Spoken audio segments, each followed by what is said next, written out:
দেখুন বন্ধুরা, আজকে আমি সরপুঁটি মাছের ভাজা করব।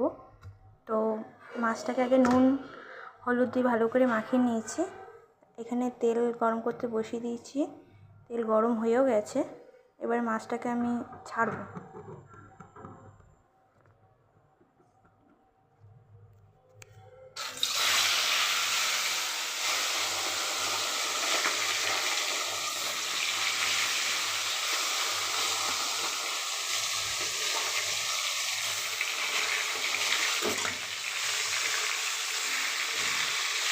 এইভাবে আমি সব মাছগুলোকে ভেজে নেব।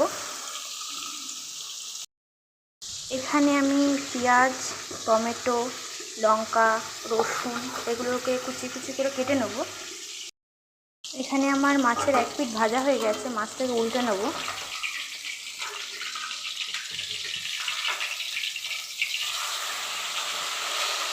দেখুন মাছটাকে উল্টে নিয়েছি।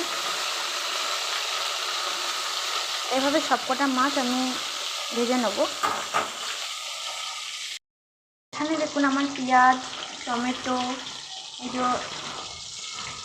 লঙ্কা, রসুন এগুলো কুচি কুচি করা হয়ে গেছে।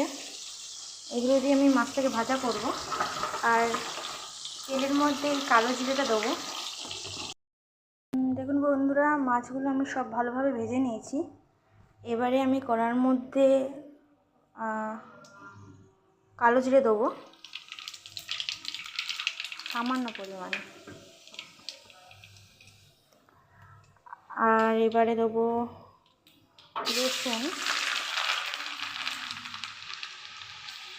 রসুনটা যতক্ষণ না লাল লাল হবে ততক্ষণ নাড়িয়ে নেবো।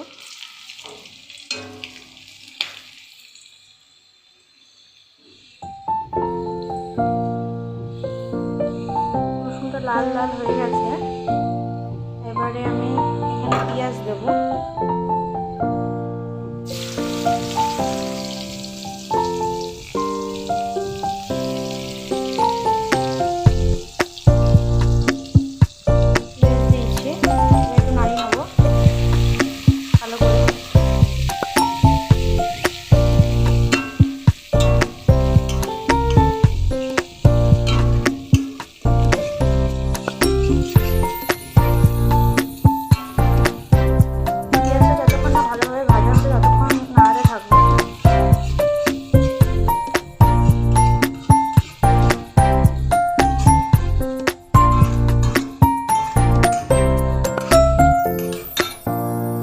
ফ্লেমটা একটু বাড়িয়ে দিলাম।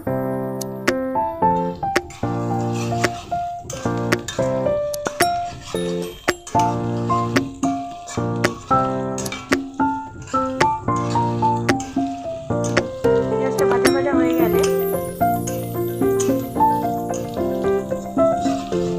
টমেটো দিয়ে দেবো।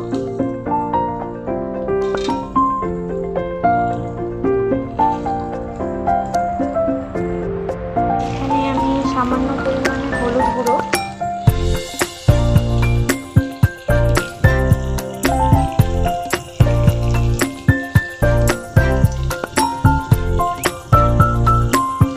একটু লবণ দিয়ে ভালো করে এটাকে ভাজবো। ভাজাটা যখন এরকম পর্যায়ে চলে আসবে, এরপরে আমি এখানে মাছগুলো দিয়ে দেবো।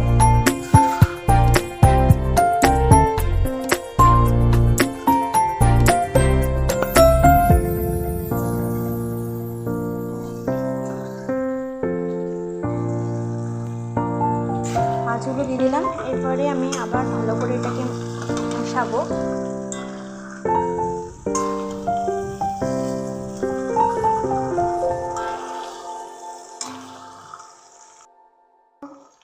ভালো করে মেশানো হয়ে গেছে। এবারে আমি ঢাকা দিয়ে দেবো। তো ঢাকি ভালো করে মাছটা হতে দেবো। দেখুন বন্ধুরা, আমার মাছ রান্না হয়ে গেছে। এখানে আপনারা চাইলে ধনেপাতাও অ্যাড করতে পারেন, কিন্তু আমার কাছে এই মুহূর্তে ধনেপাতা না থাকায় আমি এটা বাতিল করলাম। এবারে আমি মাছটাকে নামিয়ে নেব।